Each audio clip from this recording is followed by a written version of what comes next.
오늘 설교 제목은 원수를 사랑하라입니다. 오늘 성경 본문을 읽다 보면 정말 실천하기 어려운 예수님의 명령들이 있습니다. 누가복음 6장 27절 이제 우리가 읽은 말씀이죠. 그러나 너희 듣는 자에게 내가 이르노니 너의 원수를 사랑하며 너희를 미워하는 자를 선대 잘 대해주며 너희를 저주하는 자를 위하여 축복하고 너희를 모욕하는 자를 위하여 기도하라. 네 뺨을 치는 자에게 젖뺨도 돌려대며 네 겉옷을 빼앗는 자에게 속옷도 금하지 말라. 너의 원수를 사랑하며 너희를 미워하는 자들에게 잘 대해주어라. 너희를 저주하는 자를 위하여 축복하고 너희를 모욕하는 자를 위하여 기도하라. 네 뺨을 치는 자에게 젖뺨도 돌려대라. 정말 순종하기 어려운 예수님의 명령들입니다. 이거를 마태복음으로, 우리는 누가복음 읽었는데 마태복음으로 한번 읽어보겠습니다. 마태복음 5장 38절 이하. 또 눈은 눈으로 이는 이로 갚으라 하였다는 것을 너희가 들었으나 구약에는 그렇게 되어 있다 이 말이죠. 나는 너희에게 이르노니 악한 자를 대적지 말라. 누구든지 네 오른뺨을 치거든 왼뺨도 돌려대며 또 너를 고소해서 송사하여 속옷을 가지고자 하는 자에게 겉옷까지도 가지게 하며 또 누구든지 너로 억지로 오리 원마일입니다. 가게 하거든 그 사람과 2마일 10리를 동행하고 네게 구하는 자에게 주며 네게 돈 꾸고자 하는 자에게 거절하지 말라. 자, 악한 자에게 덤벼들지 말고 오른뺨을 치거든 왼뺨도 돌려대라는 것입니다. 악한 자에게 덤벼들지 말란 말이에요. 악한 자들이 누굽니까? 도대체 악한 자가 누구길래 이렇게 대들지 말고 죽은 듯이 가만히 있으라고 하는 것입니까? 많은 신학자들은 그 악한 자들은 그 당시 로마 군인들이라고 해석을 합니다. 왜냐하면 그 당시에 로마 군인들이 억지로 유대인들을 오리, 즉 1마일, 1마일을 동행하도록 뭘 짊어지고 가도록 강제할 수 있었습니다. 그 당시에 로마군들이 식민지 백성들을 징발해서 자기들의 무거운 군장 30 내지 38kg, 한 60 내지 83파운드의 그것을 무거운 군장을 오리 즉 1마일을 들고 가게 할 수 있는 법이 이게 합법적인 것이 있었습니다. 그 이상의 무게를 들게 하거나 그 이상의 더 무거운 걸 들게 하거나 1마일 이상의 거리를 강제 노역하게 되면 더 막 걷게 하면 로마 군인들은 군법에 따라 처벌을 받았습니다. 그러니까 그 밑으로 1마일 정도만 들고 가게 해야 했습니다. 그런 법이 있었기에 많은 로마 군인들은 자기 군장을 들고 가기 힘들면 야 이리 와 해가지고 아무나 옆에 있는 사람 붙잡아가지고 자기 대신 자기 군장을 짊어지고 가게 했습니다. 저 역시 군대에서 행군할 때 군장이 너무 무거워서 아주 고생을 많이 했었습니다. 군대 갔다 오신 분들은 아마 알 거예요. 행군하다 보면 얼마나 군장이 무겁습니까? 처음에는 가볍지만 나중에 한참 가다 보면 정말 뒤로 넘어질 정도로 무겁습니다. 저는 그때 만약 누가 내 군장을 짊어지고 간다면 나는 날아갈 것 같다는 생각도 했었습니다. 그러니 로마 군인들은 주위에 있는 유대인을 붙잡아서 자기의 무거운 군장 짊어지게 가게 할 수 있다고 하는 이 법이 있다고 하니 누구나 대부분 다 그렇게 하였을 것입니다. 그래서 성경에 보면 예수님이 십자가 메고 가시는데 자꾸 예수님이 쓰러지시죠. 그래서 채찍을 막 때려도 예수님이 일어나지 못하니까 로마군이 옆에 있던 구레네 시몬에게 십자가 짊어지게 하고 가게 한 이야기가 기록되어 있습니다. 야 일로 와 해가지고 들어 이렇게 하는 것이 합법적이었다라고 하는 것입니다.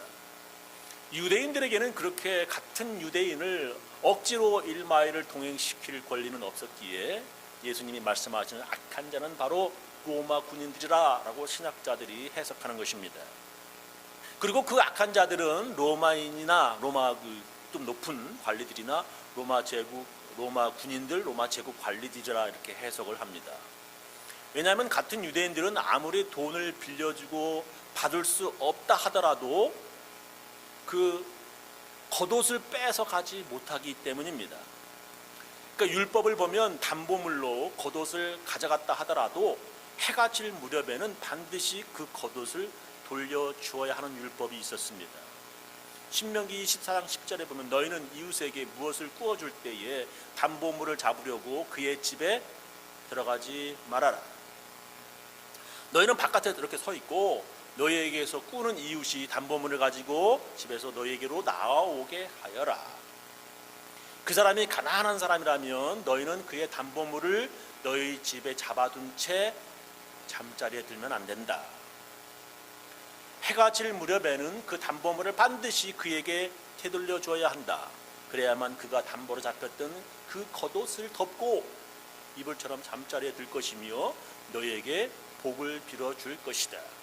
이렇게 하는 것이 주 너희의 하나님 보시기에 옳은 일이다 라고 성경에 써 있습니다. 그 당시에 이웃에게 무엇을 구워줄 때 담보물 잡으려고 그 집에 들어가지 마라 하나님께서 명령하셨습니다. 그 사람이 집안에 가져오는 것을 보고 자기가 가져내오는 것을 보고 결정하라고 하는 것입니다. 근데 너무 가난해서 담보물이 없어. 그래서 겉옷밖에 담보물이 없다라고 하는 것입니다. 추운 지역에서는 가난한 사람들에게 밤 되면 이 겉옷이 이불 역할을 하였습니다. 그래서 밤이 되면 겉옷을 다시 돌려주라. 밤 되면 겉옷 다시 돌려줘. 가난한 사람들에게 돌려줘라 하나님께서 명령하셨습니다.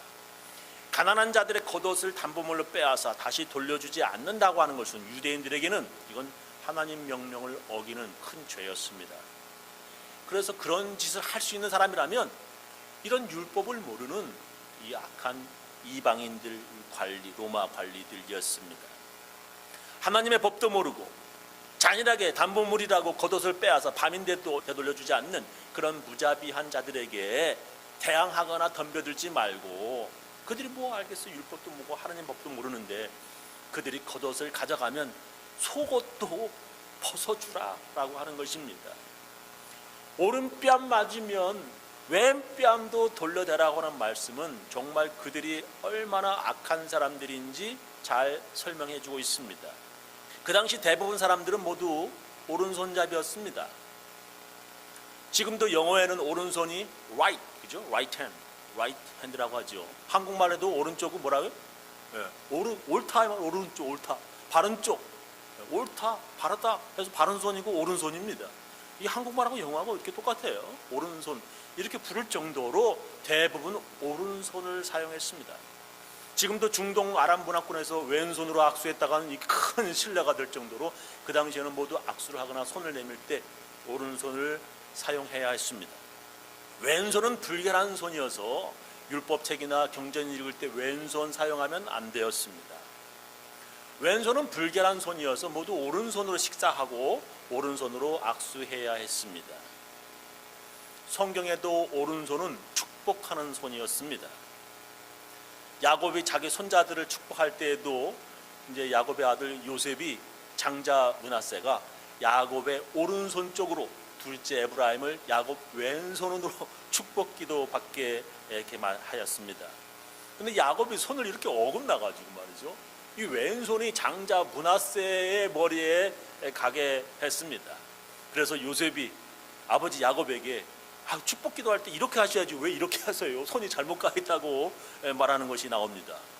창세기 48장 17절 이하죠. 요셉은 아버지가 오른손을 에브라임의 머리 위에 얹은 것을 보고서 못마땅하게 여겼다.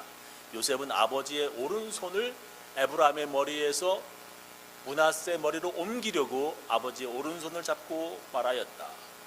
아닙니다, 아버지. 이 아이가 맏아들입니다. 아버지의 오른손을 큰 아이의 머리에 얹으셔야 합니다 라고 하는 말씀이 나오죠.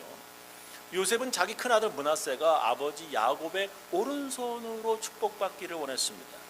이렇게 성경에서 오른손은 축복하는 손이었습니다. 이사야 41장 13절에도 보면 나 주 네 하나님이 네 오른손을 붙들고 네게 이르기를 두려워하지 말아라. 내가 너를 도우리라 하리라. 전도서에도 보면은 지혜로운 자의 마음은 그의 오른손에 있으나 어리석은 자의 마음은 그의 왼손에 있느니라 이렇게 말씀하실 정도로 이렇게 성경의 여러 곳에서 오른손은 하나님의 능력의 손이고 도움의 손이고 축복의 손이고 지혜의 손이었습니다. 그래서 왼손은 어리석고 더럽고 부정한 손이었습니다. 사람을 때려도 왼손으로 때리면 아주 큰 모욕이어서 그에 대한 벌금도 오른손으로 때린 것보다 더 많이 내야 했습니다. 성경에 오른뺨을 맞았다면 왼뺨을 돌려대라 마태복음에 우리가 기록됐는데, 오른뺨 맞으려면 말이죠, 왼손으로 때려야 합니다. 한번 잘 생각해 보세요. 왼손으로 때려야 사람의 오른뺨이 맞게 되는 겁니다. 이것은 유대인들에겐 도저히 상상도 할 수 없는 일이었습니다. 대부분 사람들이 오른손잡이들이기에 상대의 뺨을 때리면 대부분 왼뺨이 맞게 됩니다. 그래서 마태복음에 오른뺨에 맞으면 왼뺨을 돌려다, 오른뺨 맞을 수 없는데 만약에 오른뺨 맞았다면 이게 왼손으로 때린 것이 됩니다. 대부분의 사람들이 오른손잡이였기 때문에 이렇게 왼손으로 때린다고 하는 것은 이게 불편한 거고요, 부정한 손으로 때린다고 하는 것은 이건 상상도 할 수 없는 일이에요. 그래서 만약에 오른손으로 때렸다면, 이 오른뺨이 맞았다면 오른손 손등으로, 이렇게 손등으로 때려야 합니다. 오른손 손등으로 때려야 오른뺨이 맞게 됩니다. 그런데 오른손 손등으로 사람을 때리는 것은 아주 모욕적이고 그냥 때리는 것과는 차원이 다른 아주 치욕적인 일이었습니다. 그래서 그런 짓은 왼손으로 때린 것보다 더 큰 모욕적이어서 벌금도 그 당시에 100배나 더 물게 하였습니다. 같은 유대인 형제를 오른손 손등으로 때리는 것이 100배의 벌금을 더 물게 되었기에 유대인들은 절대 그런 짓을 하지 않았습니다. 그런데 그런 짓을 하고도 벌금 내지 않아도 되는 사람들이 있었는데 그들은 높은 신분의 사람들이었습니다. 그래서 자기보다 하급 계층들이나 노예들에게 모욕과 치욕 주기 위해서 오른손으로 손등으로 때리기도 하였습니다. 그런 일을 할 수 있는 사람들은 유대인들보다 더 계급이 높은 로마 관리들이었고 하나님의 법을 모르는 그런 악한 자들이었습니다.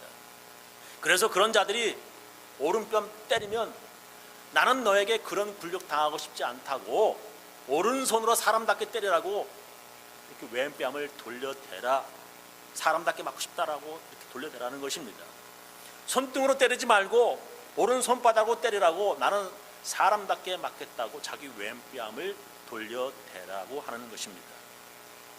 하나님의 율법도 모르는 무식한 사람들에게 가르치려 들지도 말고 그렇다고 대항하지도 말고 그냥 오른뺨 못 때리게 이렇게 오른뺨을 어깨로 숨기고 왼뺨을 대주라 하는 말씀입니다.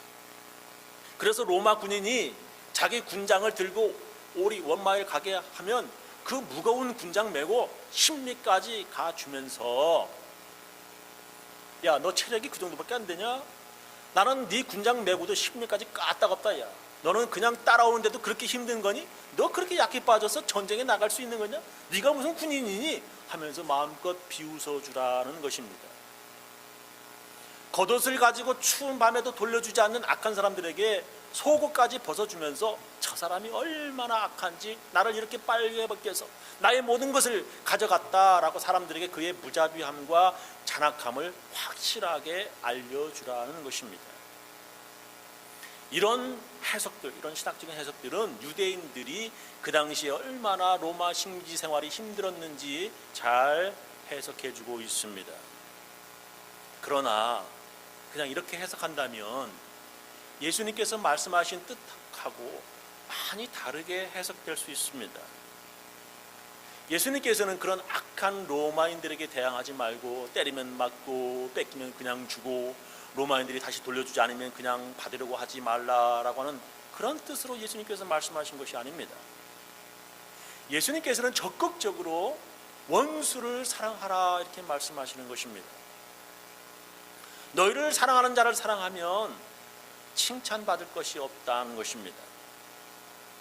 죄인들도 자기 좋아하고 자기를 사랑하는 자들을 사랑한다, 예수님께서 말씀하십니다.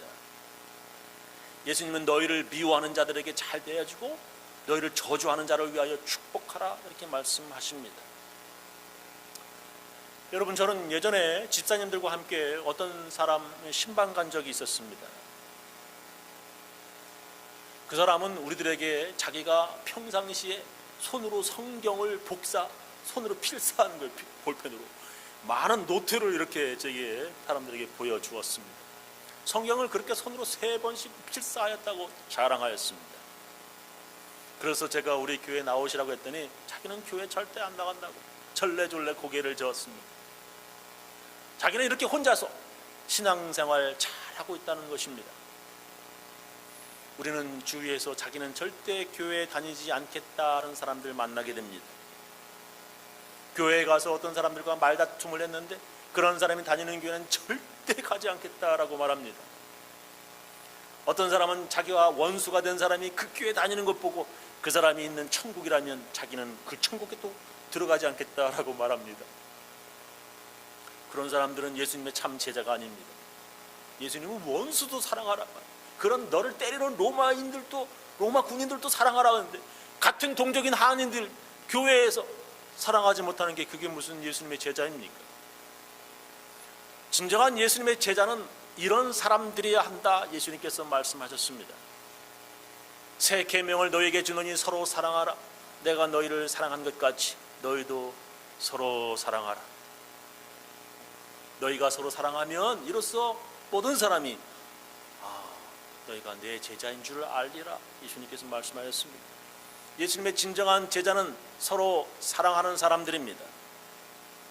성경은 교회에서 같은 교인들도 사랑하지 못하면서 어떻게 보이지 않는 하나님 사랑하냐 성경은 말씀하십니다. 그래서 이 땅의 교회 생활도 제대로 못하는 사람이 어떻게 천국에 들어갈 수 있냐, 예수님께서 이렇게 말씀하신 거죠. 교회는 서로 사랑하는 연습하는 곳입니다. 교회는 서로 용서하는 것을 연습하는 곳입니다. 교회에 나오기 전에 가정에서 연습하고, 그죠? 그 연습한 사람들이 교회에 나와서 또 연습해서 밖에 나가서 세상 사람들에게도 그 사랑을 실천하여야 합니다. 그래서 오늘 읽은 예수님의 명령을 제일 먼저 교회에서 실천하고 교회에서 연습해야 합니다. 여기까지는 이제 이해가 됩니다. 근데 예수님 오늘 말씀 중에 저는 이것은 이해가 잘 되지 않았습니다.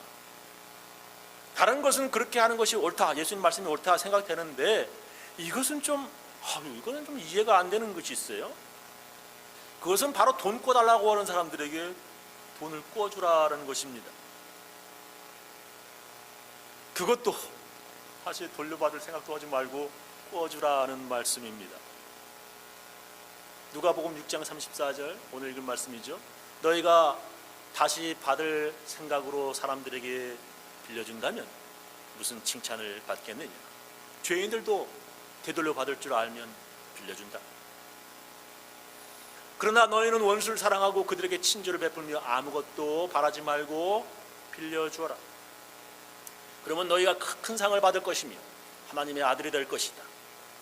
그분은 은혜를 모르는 사람과 악한 사람들에게도 인자하시다. 너희 아버지께서 자비로우신 것처럼 너희도 자비로운 사람이 되어라. 도로 받을 생각하고 꾸어주면 아무 칭찬받을 것이 없다. 그래서 아무것도 바라지 말고, 즉 이자 받을 것 생각하지도 말고 또 도로 돌려받을 생각도 하지 말고 빌려주라 명령하십니다. 이걸 어떻게 해석해야 합니까? 꾸어달라면 그 사람이 그 돈으로 마약 사 먹던 술 사 먹던 노름을 하던 다 꾸어주고 도로 받을 생각도 말라는 그런 말씀입니까? 이 성경은요, 해석을 잘 해야 합니다. 성경 해석을 문자적으로 글씨 그대로 해석하면 예수님의 말씀을 잘못 해석하게 되는 것입니다. 우리는 예수님께서 지금 말씀하시고자 하는 것이 무엇인지, 예수님께서 우리에게 지금 무엇을 말씀하시는 걸 하는 건지 잘 알아야 합니다. 예수님께서 여기서 말씀하시고자 하시는 것이 바로 사랑입니다. 원수까지도 사랑하라는 말씀입니다. 그러니 같은 동족, 같은 한인들, 같은 교회 다니는 이 교인들, 형제자매들은 원수보다도 더 사랑하기 쉬우니까 그렇게 서로 교회에서 사랑하라고 하는 것입니다. 아니, 우리를 점령한 로마 군인들 그거 때리고 막 억지로 장비 들고 군장 들고 1마일 가게 하는 그 사람들도 사랑하게 하라고 말씀하시는데 교회 안에 있는 이 사람들 왜 못 사랑하니? 그러고서 어떻게 하늘나라 천국 갈 수 있겠다는 것이니 예수님께서 말씀하시는 것이지요. 그래서 그렇게 형편이 어렵고 굶는 가난한 교회 형제 자매들을 나 몰라라 하지 말라는 말씀입니다. 그래서 돈을 구워줄 수 있으면 빌려줘라 말씀하시는 것입니다. 그러나 돈을 구워주고 못 받게 되면 그 사람과 관계가 깨지고 교회에서 교인이 서로 원수가 되고 맙니다. 분명히 돌려준다고 했는데 돈을 안 돌려줘. 꿨는데도 안 갚아.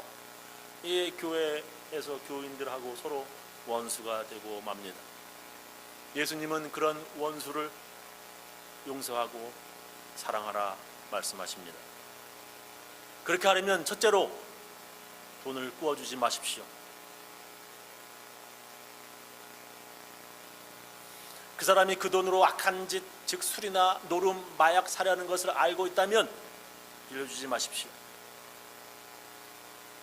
그것은 그 사람을 사랑하는 것이 아니라 도리어 더 죽게 만드는 것입니다. 알코올, 마약 중독자인 것을 뻔히 알면서 술에, 마약에 더 중독되라고 돈을 빌려주는 일이 되는 것입니다.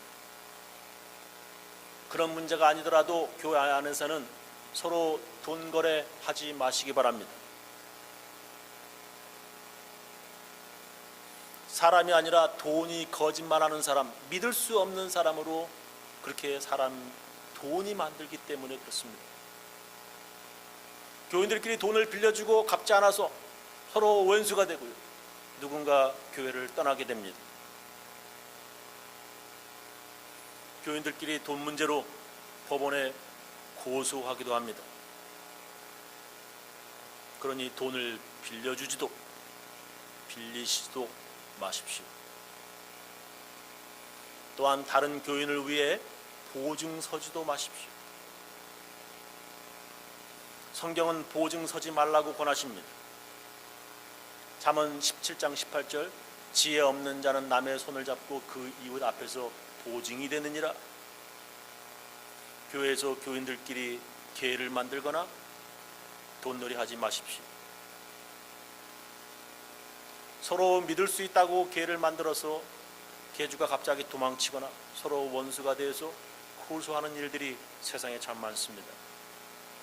돈이 그렇게 사람을 그렇게 만들어요. 교회에서 그런 부끄러운 일이 일어나지 않도록 서로 돈 거래를 하지 마십시오. 다시 한번 분명히 예수님의 이름으로 권고합니다. 교회에서 서로 돈 거래하지 마십시오. 둘째로 돈을 구워 주십시오. 단 조건은 받을 생각하지 말고 빌려 주십시오. 그래서 많은 돈을 빌려주거나 빌리면 안 됩니다. 내가 그 돈을 못 받으면 내가 힘들어지고 내가 망해 곤란하게 되는 그런 금액이 되지 않도록 안 받아도 되는 금액을 빌려주십시오. 돌려받지 못하면 그 사람과 원수가 될 것 같으면 절대 돈을 빌려주지 마십시오. 교인들끼리 돈 빌려주고 이자 받을 생각하지 말고 또한 돌려받을 생각하지 말고 빌려주십시오. 돈을 돌려받으려고 하는데 그 사람에게서 돈을 돌려받으면 그 사람이 망하게 되거나 지금보다 더 어려워지는 경우 돈 돌려받으려고 하지 마십시오. 오늘 읽은 성경 본문의 말씀이 바로 그와 같은 뜻입니다. 누가복음 6장 34절 너희가 다시 받을 생각으로 사람들에게 빌려준다면 무슨 칭찬을 받겠느냐? 죄인들도 되돌려 받을 줄 알면 빌려준다. 그러나 너희는 원수를 사랑하고 그들에게 친절을 베풀며 아무것도 바라지 말고 빌려주어라. 그러면 너희가 큰 상을 받을 것이며 하나님의 아들, 딸이 될 것이다. 그분은 은혜를 모르는 사람과 악한 사람들에게도 인자하시다. 예수 믿지 않는 사람들도 되돌려 받을 줄 알면 빌려준다. 원수를 할지라도 친절을 베풀고 아무것도 바라지 말고 빌려주어라. 돌려받을 생각지 말고 구워주어라. 원수라도 그렇게 해야 할진데 같은 교인들, 같은 예수 믿는 사람들끼리는 돈 돌려받지 못한다 생각하고 바꾸어 주어라는 것입니다. 저는 우리 교인들 모두 교회에서 돈거래 하지 마시고요. 만약에 돈거래 한다면 돌려받지 못할 예수 사랑의 사람 되실 각오하고 하셔서 예수님의 진정한 제자들 다 되시기를 예수님 이름으로 축원합니다. 기도하시겠습니다.